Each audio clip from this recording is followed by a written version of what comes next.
MCom final के प्यारे विद्यार्थियों, नमस्कार। अपना सप्लाई पूर्ति का चैप्टर चल रहा है जीएसटी में। आपके कंपलसरी पेपर नंबर 4 है एमकॉम फाइनल में जीएसटी। तो पूर्ति के बारे में क्या है कि माल और सेवा की पूर्ति के संबंध में क्या जीएसटी में प्रावधान दिए गए हैं, उनकी व्याख्या चल रही है। तो इसमें अपना आपूर्ति का क्षेत्र, स्कोप ऑफ सप्लाई, इससे पहले वाले लेक्चर में मैं आपसे डिस्कस कर रहा था। तो उसी के कंटिन्यूएशन में ये अपना लेक्चर है, जिसमें मैंने आपको पूर्ति की विषय वस्तु के बारे में इससे पहले वाले लेक्चर में आपको बताया था। और आज जो है इसमें मैं अनुसूची 1 को डिस्कस करूँगा, जिसमें बिना प्रतिफल के किए गए कार्यकलाप जिन्हें पूर्ति माना जाए, activities without consideration treated as supply. जिसमें कंसिडरेशन नहीं है लेकिन पूर्ति है तो उसको पूर्ति माना जाएगा।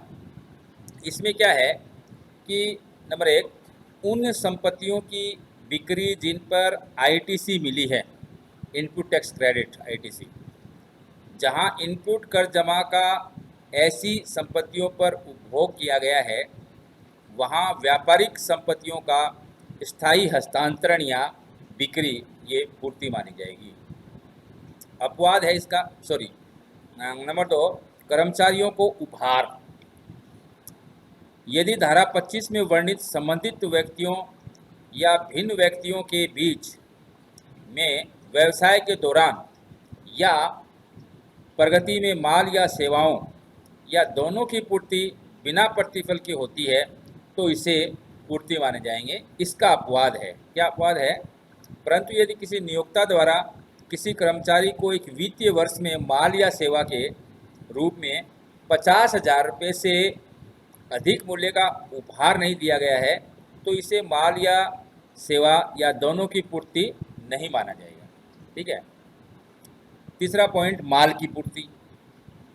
किसी प्रधान द्वारा उसके एजेंट को माल की पूर्ति, जहां एजेंट प्रधान की ओर से ऐसे माल की पूर्ति करने का वचन देता है, इसे भी पूर्ति माना जाएगा। किसी एजेंट द्वारा उसके प्रधान को माल की पूर्ति, जहां एजेंट प्रधान की ओर से ऐसे माल को प्राप्त करने का वचन देता है। तो ये बिना प्रतिफल के किए गए कार्यकलाप जिन्हें पूर्ति माना जाए, ये अपना डिस्कशन चल रहा है। इसमें चौथा पॉइंट है, संबंधित व्यक्ति से सेवाओं का आयात। व्यवसाय के दौरान या प्रगति में किसी व्यक्ति द्वारा भारत से बाहर संबंधित व्यक्ति या उसके किसी अन्य प्रतिष्ठान में से सेवाओं का आयात, इसको भी पूर्ति माना गया। अच्छा, इसमें कुछ संशोधन किया गया है कि पूर्व में ये प्रावधान कर योग्य व्यक्तियों के लिए था। शब्द कर योग्य हटाने से अब ये प्रावधान सभी व्यक्तियों पर लागू होगा। अतः अब यदि किसी व्यक्ति द्वारा सेवाओं का आयात किया जाता है जो व्यावसायिक गतिविधियों में संलग्न है और वह संबंधित व्यक्ति से या उसके किसी उपक्रम से आयात के रूप में पूर्ति प्राप्त करता है तो उस पर कर लगेगा। संशोधन का प्रभाव क्या हुआ? इस अनुसूची के चौथे बिंदु में कर योग्य व्यक्ति के स्थान पर केवल व्यक्ति कर दिया गया है। इसका तात्पर्य ये है कि अब यदि कोई भी व्यक्ति विदेश से संबंधित व्यक्ति या संबंधित प्रतिष्ठान से बिना प्रतिफल के सेवा प्राप्त करेगा तो वह कर योग्य होगी। यह है अनुसूची 1 का डिस्कशन अपना पूर्ति से संबंधित। अब है आपकी अनुसूची 2। अनुसूची 2 में क्या है कि कार्यकलाप या लेन देन जिन्हें माल या सेवाओं की पूर्ति माना जाए। एक्टिविटीज और transactions treated as supply of goods और सर्विसेज। यानी कि कौन से कार्यकलाप या लेन देन हैं जिन्हें माल या सेवा की पूर्ति माना जाएगा। जैसे नंबर 1, हस्तांतरण। माल में हक का कोई हस्तांतरण माल की पूर्ति है। उसके हक के हस्तांतरण के बिना माल में अधिकार या माल में अविभाजित हिस्से का कोई हस्तांतरण माल की पूर्ति है। कोई समझौता जो अनुबंध करता है कि माल में हक जैसी सहमति हुई है के अनुसार पूर्ण प्रतिफल के भुगतान पर भविष्य की किसी तिथि को हस्तांतरित होगा, माल की पूर्ति है। ये हस्तांतरण से संबंधित बात है, क्रियाकलाप या लेन देन जिसे पूर्ति माना जाएगा। दूसरा पॉइंट है भूमि और भवन। कोई पट्टा, किराएदारी, टेनेंसी जिसको बोलते हैं, सुविधाधिकार, इसमें एसमेंट, भूमि पर कब्जा करने का लाइसेंस, सेवाओं की पूर्ति है। भवन जिसके अंतर्गत व्यवसाय या वाणिज्य के लिए वाणिज्यिक, औद्योगिक या आवासीय परिसर पूर्णतः या अंशतः कोई पट्टा या किराए पर देना, ये सेवाओं की पूर्ति है, सप्लाई ऑफ सर्विसेज है। फिर है उपचार या प्रक्रिया, ट्रीटमेंट और प्रोसेस। कोई उपचार या प्रक्रिया जो अन्य व्यक्ति के माल पर लागू की जाती है, सेवाओं की पूर्ति माना जाएगा। व्यावसायिक संपत्तियों का हस्तांतरण, व्यवसायिक संपत्तियों का हस्तांतरण। ए पॉइंट, जहां माल जो व्यवसाय की संपत्ति का भाग है वो कोई व्यक्ति जो व्यवसाय चला रहा है के निर्देशों के अधीन या द्वारा हस्तांतरण या बेचान किया जा रहा है, जिससे कि वह उन संपत्तियों का और हिस्सा न रहे जो प्रतिफल के लिए है या नहीं, ऐसे हस्तांतरण या बेचान व्यक्ति द्वारा माल की पूर्ति माना जाएगा। बी पॉइंट, जहां व्यक्ति जो व्यवसाय चला रहा है के निर्देश के अधीन माल जो व्यवसाय के उद्देश्य के लिए रखा या उपयोग किया गया वो व्यवसाय के उद्देश्य के अतिरिक्त किसी निजी उपयोग में लाने के लिए रखा गया या उपयोग कर लिया गया या किसी व्यक्ति को उपयोग के लिए उपलब्ध कराया गया, प्रतिफल है या नहीं, ऐसे माल का उपयोग करना या उपलब्धता करवाना माल की पूर्ति माना जाएगा। सी पॉइंट, जहां कोई व्यक्ति कर योग्य व्यक्ति के रूप में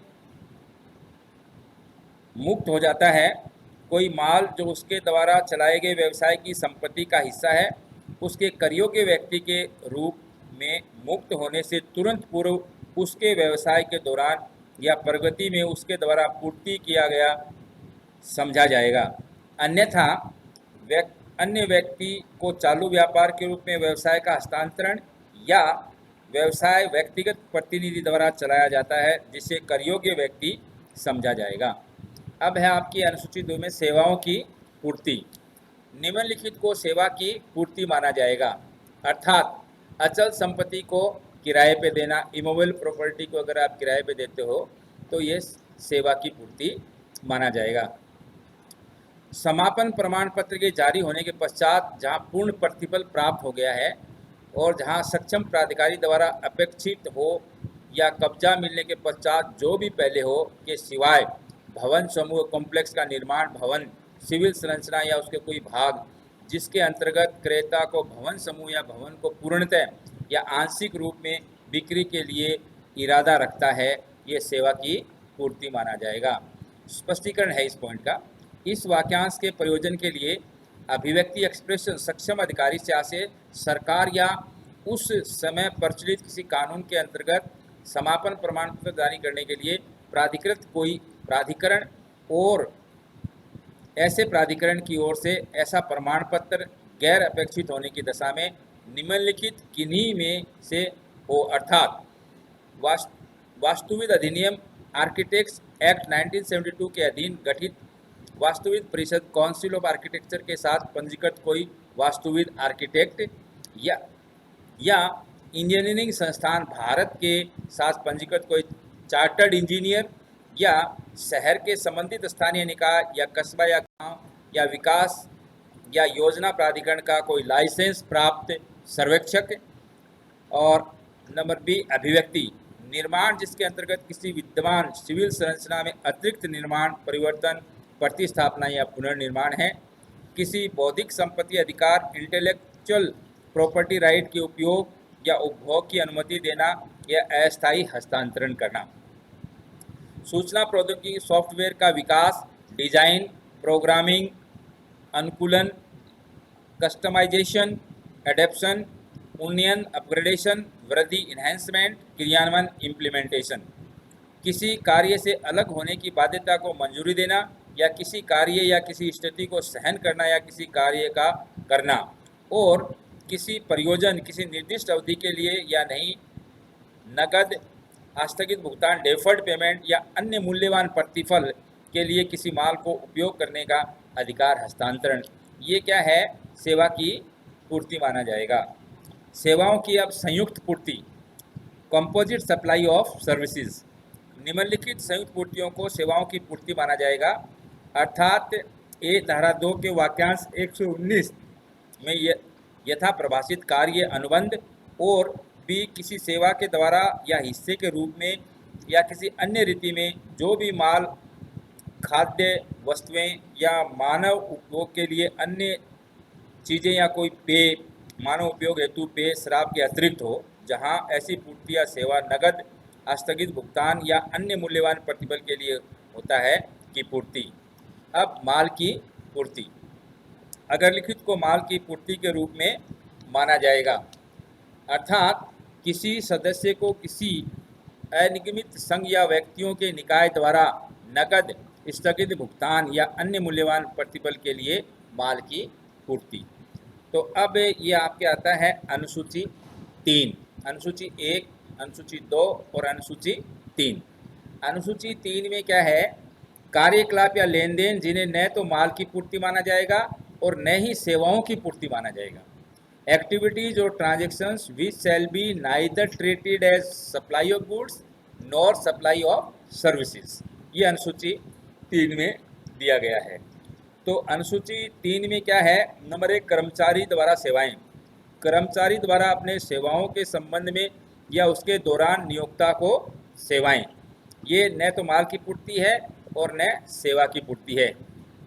न्यायालयों द्वारा सेवाएं, उस समय प्रचलित किसी कानून के अंतर्गत स्थापित किसी न्यायालय या अधिकरण द्वारा सेवाएं। तीसरा है संसद, विधानसभा, पंचायत, नगरपालिका सदस्यों की सेवाएं। संसद सदस्यों, राज्य विधानसभा के सदस्यों, पंचायत के सदस्यों, नगरपालिका के सदस्यों और अन्य स्थानीय प्राधिकरण द्वारा किए गए कार्य ये पूर्ति की परिभाषा में नहीं आते हैं।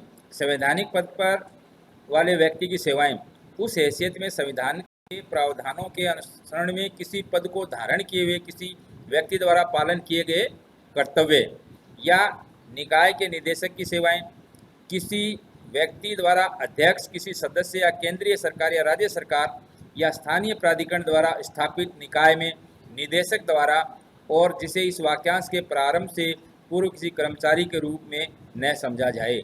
यानी कि इनको जो है पूर्ति नहीं माना जाएगा, इन क्रियाकलापों को। फिर आता है आपके चौथा पॉइंट, अंतिम संस्कार संबंधी सेवाएं। अंतिम संस्कार, दफनाना, शवदाग्रह या मुर्दाघर, जिसके अंतर्गत मृतक के परिवहन की सेवाएं हैं, इन्हें माल और सेवा की पूर्ति नहीं माना गया है। भूमि एवं भवन का विक्रय, भूमि का विक्रय और अनुसूची 2 के पैरा 5 के वाक्यांश बी के अधीन भवन का विक्रय, इनको पूर्ति नहीं माना गया है। लॉटरी, जुआ आदि की सेवाएं, लॉटरी, दाव और जुआ के अतिरिक्त कार्य योग्य दावे, इन्हें भी माल और सेवा की पूर्ति नहीं माना गया है। मर्चेंट ट्रेडिंग, यदि एक कर न लगने वाले क्षेत्र नॉन टैक्सेबल टेरिटरी से पूर्ति दूसरे कर न लगने वाले क्षेत्र में की जाती है और माल का प्रवेश कर लगने वाले क्षेत्र में नहीं होता है, तो इसे न तो माल की पूर्ति माना जाएगा और न ही इसे सेवा की पूर्ति माना जाएगा।